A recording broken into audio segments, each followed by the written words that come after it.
आपल्या सर्वांचं आपल्या कट्टा इंग्लिश या युट्यूब चॅनलवरती सहर्ष स्वागत. शिकताय ना, शिकायलाच पाहिजे. आज आपण या व्हिडिओमध्ये स्वामी या सब्जेक्टमधील simple stresses, strain and elastic constant या चॅप्टरमधील type 1C stepped or varying cross सेक्शनलवर आधारित न्यूमेरिकल नंबर 4 पाहणार आहोत. A circular bar of 1000 mm length, म्हणजे एक सर्क्युलर बार दिलेला आहे, त्याची लेंथ किती आहे? टोटल 1000 mm दिलेलं आहे. Has cross sectional as given below, काहीतरी त्याचे क्रॉस सेक्शनल आहेत ते खाली दिलेले आहे त्यांनी. First 200 mm has a diameter 10 mm. पहिला जो बार आहे त्याची लेंथ 200 mm आहे आणि डायमीटर 10 mm आहे. सेकंड बार साठी काय दिलंय? 500 mm length has a diameter 25 mm. दुसऱ्याची लेंथ 500 mm आहे आणि 25 mm इन डायमीटर आहे.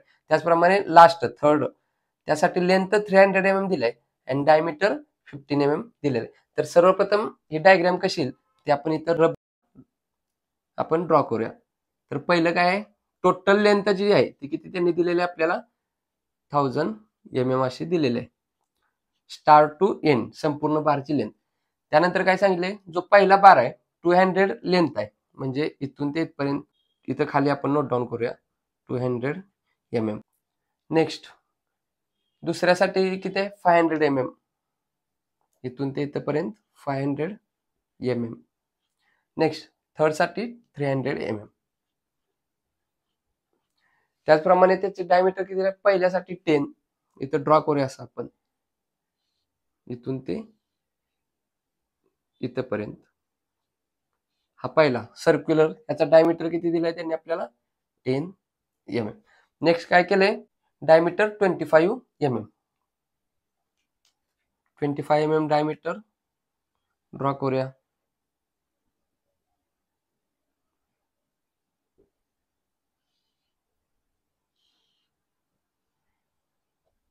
हा काय आहे? 25 mm diameter. Second rod. Next third bar साठी बघा काय केलंय? Diameter 15 mm. म्हणजे हा 10 हा 25 ह्या दोघांच्या मध्ये कुठेतरी असं असणार आहे.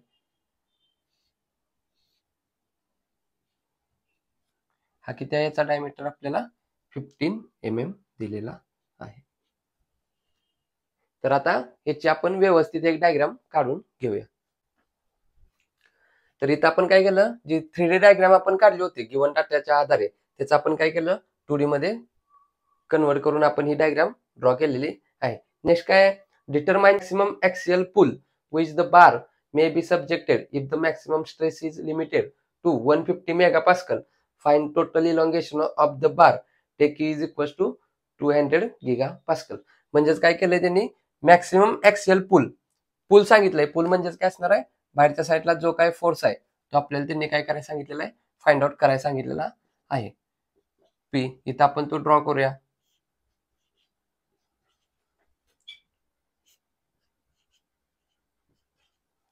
पी आपल्याला काय करायला सांगितलंय? फाइंड आउट करायला सांगितलेलं आहे. मॅक्सिमम स्ट्रेस त्यांनी दिलेला आहे. आपल्याला मॅक्सिमम स्ट्रेस साठी फॉर्म्युला माहित आहे काय? तो maximum stress is equal to P divided by minimum area. या तिन्हीपैकी ज्याचा मिनिमम एरिया आहे त्याने आपण जर का फोर्सला डिवाइड केलं तर आपल्याला काय मिळून जाणार आहे? Maximum stress. आता यातले आपल्याला मॅक्सिमम स्ट्रेस त्यांनी दिलेले आहे. त्याचप्रमाणे डायमीटर दिले म्हणजे आपण तिन्हीचे सुद्धा एरिया काढू शकतो. या तिन्हीचा जो एरिया कमी येईल ती व्हॅल्यू पुट करून आपण काय करू? Value of P find out करूया. म्हणजेच काय होणार? इथे आपण लिहूया.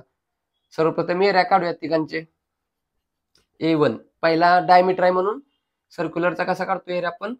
पाय d1 स्क्वेअर डिवायडेड बाय 4. दुसऱ्याचा बघा A2 इज इक्वल टू पाय d2 square divided by 4. Next A3 पाय d3 square divided by 4. Value put करूया आणि यातला जो मिनिमम एरिया असेल तो त्या स्ट्रेसचा जो काय मॅक्सिमम स्ट्रेसचा फॉर्म्युला आहे त्यात पुट करून काय करायची? पी व्हॅल्यू फाइंड आउट करायची. Pi as it is D1 पहिल्याचा डायमीटर किती आहे? 10 mm. ऑलरेडी mm मध्ये असल्यामुळे कन्व्हर्जन करण्याची गरज नाही. Divided by 4 is equal to. Next दुसऱ्यासाठी बघा पाय D2 दुसऱ्याचा डायमीटर 25 mm. ऑलरेडी mm मध्ये असल्यामुळे युनिट कन्व्हर्जन करण्याची गरज नाही. Divided by 4. नेक्स्ट थर्ड साठी बघा पाय D3 तिसऱ्याचा डायमीटर किती आहे? 15 mm. ऑलरेडी mm मध्ये असल्यामुळे युनिट कन्व्हर्जन करण्याची गरज नाही. Divided by 4. तिघाचे आपण कॅल्क्युलेशन करूया. पहिल्याच कसं होणार, शिफ्ट धरून EXP दाबल्यानंतर पाय ब्रॅकेटमध्ये 10चा square bracket complete is equal to divided by 4. किती आलं आन्सर आपलं 78.539. 39 म्हणजेच काय असणार आहे 4. ऑलरेडी एम मध्ये व्हॅल्यू आहे, त्याचा स्क्वेअर केल्यानंतर काय होणार MM स्क्वेअर, म्हणून एरियाचं युनिट काय असतं MM स्क्वेअर. नेक्स्ट दुसरं बघा, शिफ्ट धरून EXP बटन दाबल्यानंतर पाय ब्रॅकेटमध्ये 25चा square is equal to divided by 4. किती आन्सर आलं 490.873. पॉईंट नंतरचे 3 डिजिट घेत असतो, ते आपण इथे नोट डाऊन केले. 25 MM मध्ये, मग MM चा स्क्वेअर केल्यावर काय होणार MM स्क्वेअर, म्हणून एरियाचं युनिट काय झालं MM square. Next third calculation बघा, शिफ्ट धरून EXP दाबल्यानंतर पाय ब्रॅकेटमध्ये 15चा square bracket complete is equal to divided by 4. Bracket किती आन्सर आलं 176.714. ऑलरेडी MM आहे, MM चा स्क्वेअर केल्यावर काय होणार MM square. Maximum stress find out करूया. मॅक्सिमम स्ट्रेस साठी फॉर्म्युला काय आहे, maximum stress is equal to P divided by minimum area. मग आपल्याला P फाइंड आउट करायचा आहे, तो एका साईडला ठेवूया, बाकीच्या सर्व इकडं व्हॅल्यू इज इक्वल टूच्या दुसऱ्या साईडला पाठवूया.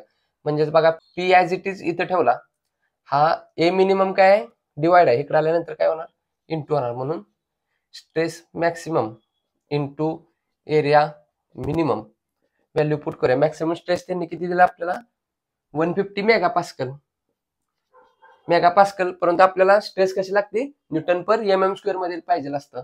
मग मेगापास्कल म्हणजेच काय असतं न्यूटन पर MM स्क्वेअर, म्हणून इथे युनिट कन्व्हर्जन करण्याची गरज नाही. ही गोष्ट व्यवस्थित लक्षात ठेवा. मेगापास्कल म्हणजेच काय असतं न्यूटन पर MM स्क्वेअर. युनिट कन्व्हर्जन या नावाचा एक व्हिडिओ पाहिलेला आहे, त्यात सर्व A to Z unit conversion आपण पाहिलेले आहेत, त्याची डिस्क्रिप्शन मध्ये लिंक ठेवतो, तिथून तो व्हिडिओ पाहू शकता. मग maximum stress 150 as it is, area minimum, या तिघांपैकी एरिया कुणाचा लहान येणार, ज्याचा डायमीटर छोटा त्याचा एरिया छोटा येणार. मग डायमीटर कुणाचा लहान आहे याचा आहे, म्हणजे पहिल्याचाच मिनिमम एरिया येणार. चेक करू शकता 176, 490, 78, हा छोटा आहे, किती आहे तो 78.54. कॅल्क्युलेट करूया, म्हणजे आपल्याला P मॅक्सिमम भेटणार. इथं सुद्धा मॅक्सिमम P लिहू शकतो आपण. करूया कॅल्क्युलेट, 150 इंटू 78.54. किती आन्सर आला आपलं 11,781. आणि 4चं युनिट काय असतं न्यूटन. यालाच आपण ENG बटन प्रेस करून असं सुद्धा लिहू शकतो 11.781 इंटू 10⁻³ न्यूटन. आता इथं P फाइंड आउट केला, तर आपल्याला काय करायचंय टोटल इलॉंगेशन फाइंड आउट करायचं, म्हणजे संपूर्ण बारची total change in length find out करायचं. त्यासाठी फॉर्म्युला काय असतो change in length total is equal to, किती सेक्शन आहेत सेक्शन 1, 2, 3, ठिकाणची चेंज इन लेंथचे ऍडिशन करायचे. Change in length for section 1 plus change in length section 2 plus change in length for section 3. Change in length साठी आपल्याला formula माहित असतो, काय असतो तो PL divided by AE for section 1 plus PL divided by AE for section 2 plus PL divided by AE for section 3. मग आता यामध्ये काय कॉमन गोष्टी असतील तर बाहेर काढू, जर कॉमन असतील तर ॲज इट इज आतमध्ये ठेवू. हा काढलेला P तो किती आता नवीन काढलेला P 11.781 इंटू 10⁻³ न्यूटन. तिन्ही सेक्शनला कसं असणार आहे सेम असणार आहे, म्हणजे P आपण काय करू शकतो कॉमन घेऊ शकतो डिवायडेड बाय. नेक्स्ट बघा लेंथ बघा 200 mm, 500 mm, 300 mm, डिफरंट आहेत, आतमध्येच ठेवूया. नेक्स्ट एरिया बघा, डायमीटर चेंज आहे त्यामुळे एरिया ऑटोमॅटिक चेंज होणार, त्यामुळे एरिया कॉमन घेऊ शकत नाही. नेक्स्ट यंग मॉड्यूल C आपल्याला एकच दिलाय, म्हणजे संपूर्ण एकाच मटेरियल पासून बनलेला आहे, म्हणजे E सुद्धा आपण काय करू शकतो कॉमन घेऊ शकतो. आतमध्ये राहिलं काय टेन्साईल असल्यामुळे ऑटोमॅटिक काय येणार प्लस साइन येणार. आतमध्ये काय राहिलं L1 divided by A1 plus L2 divided by A2 plus L3 divided by A3. Value put करूया.